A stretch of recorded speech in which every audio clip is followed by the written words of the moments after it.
This is Dimitri Lascaris for The Real News.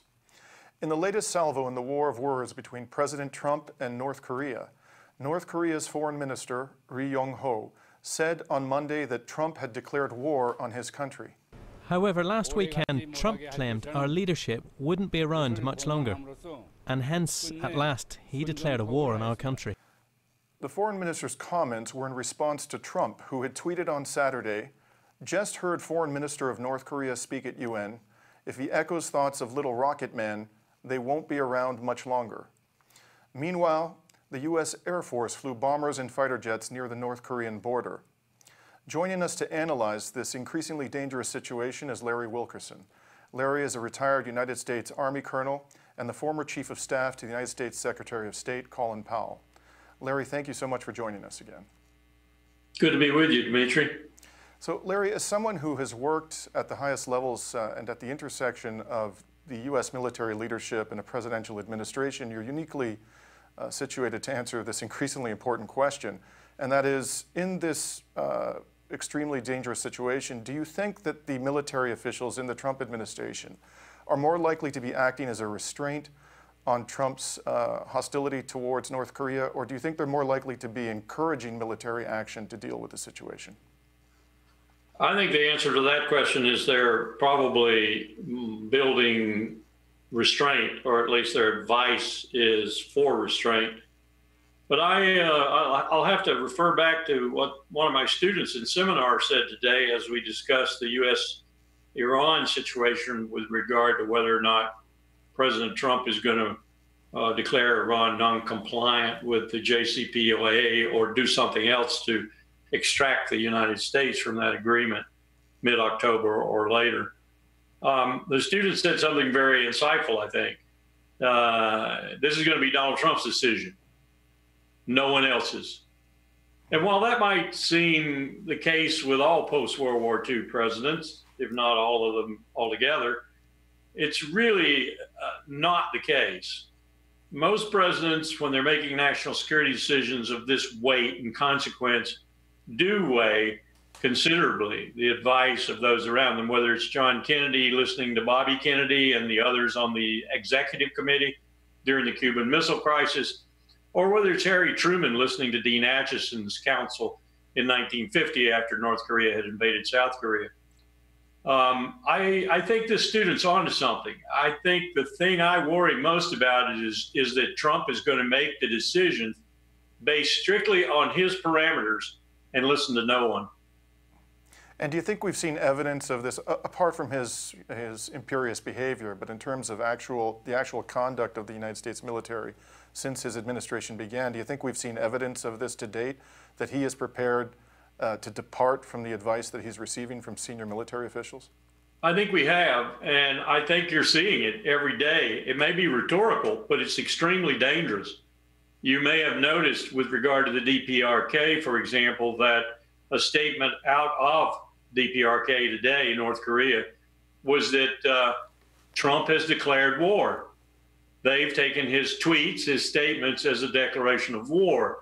Now, this may be rhetorical, but he followed up by saying, the North Korean followed up by saying, the next time, whether it's over our territory, close to our territory, or whatever, we're going to shoot down the bomber, the U.S. plane, whatever it might be, or perhaps a ship at sea. They're going to take a shot at it. This is very dangerous, and I can't imagine that any military officer of almost any rank, but certainly not of 3 or 4 stars, is going to be advising the president to use this kind of rhetoric. And the most glaring example to me was the horrible, atrocious, unbelievable speech he gave at the United Nations. The most embarrassing speech, I think, for anyone of sanity and sobriety an American president has ever given anywhere, not just at the UN, politics involved or otherwise. I mean, to stand up at the United Nations and to threaten to annihilate another country, that's not only unpresidential, that's bombast of the lowest form. So I do not think that Donald Trump is going to be bound by the advice he gets from anyone, no matter how sane and sober they might be. And I take it that you would include in that the South Korean government, which at times seems to be the party that is least inclined to any kind of military action.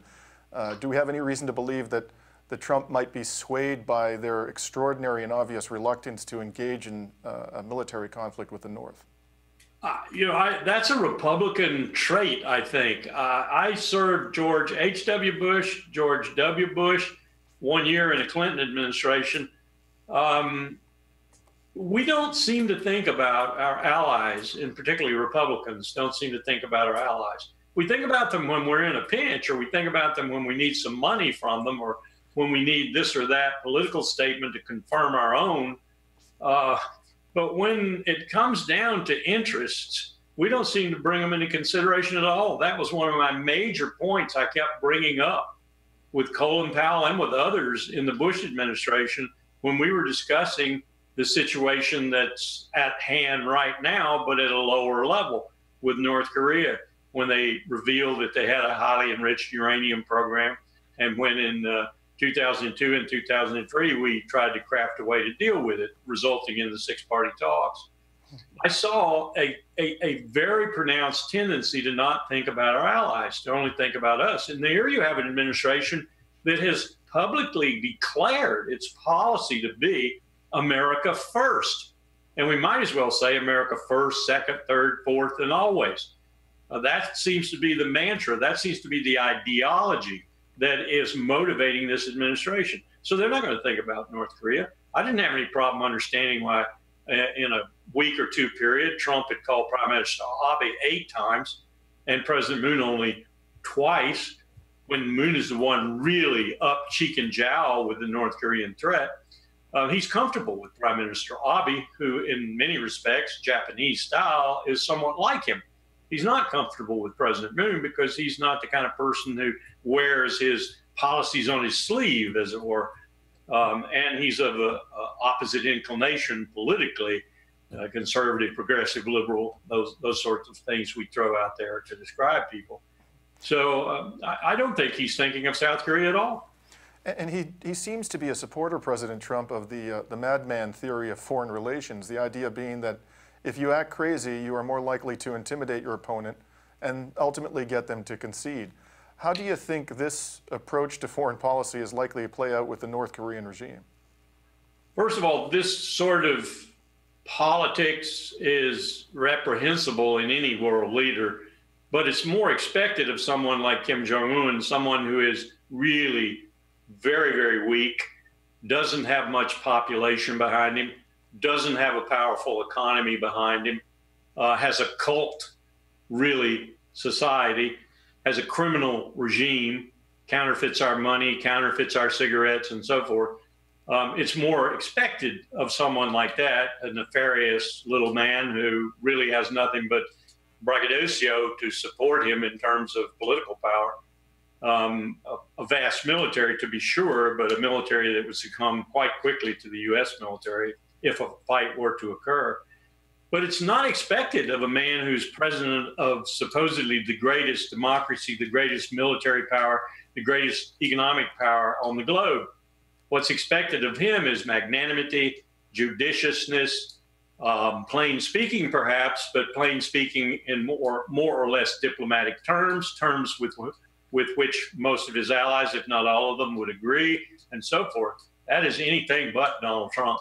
Donald Trump is a bombastic, politically oriented, reality TV, partial deal maker. I look at him as a used car salesman. Now, taking into account his obvious character flaws, how would you deal with that administration if you were a senior military official advising this particular president about how to de-escalate the situation and avoid a catastrophe? What advice would you offer? Well, there are a number of realities here that need to be considered, and you need to have empathy. We simply do not have empathy in the United States. We cannot put ourselves in the other person's shoes and see the situation at which we're looking from their perspective. It's almost impossible. We simply don't have it anymore. But if you were doing that and you were considering the realities, the first thing you'd have to face is that Kim Jong-un and the regime in Pyongyang is not going to accept denuclearization of the peninsula as a goal. period. And that's what we put out there as our goal, should we talk. So that means there will be no talks. So you have to come to some other goal, spoken or slipped under the table through the New York Channel, for example, other than denuclearization of the peninsula. What might that be? You could search around for a long time, but it's the outlines of what that might be are pretty clear. You would have to convince him that his regime is not threatened in the immediate future and in the medium-term future. What would that mean? That would probably mean you would have to hint at a cessation of exercises in the South, between the South and the U.S.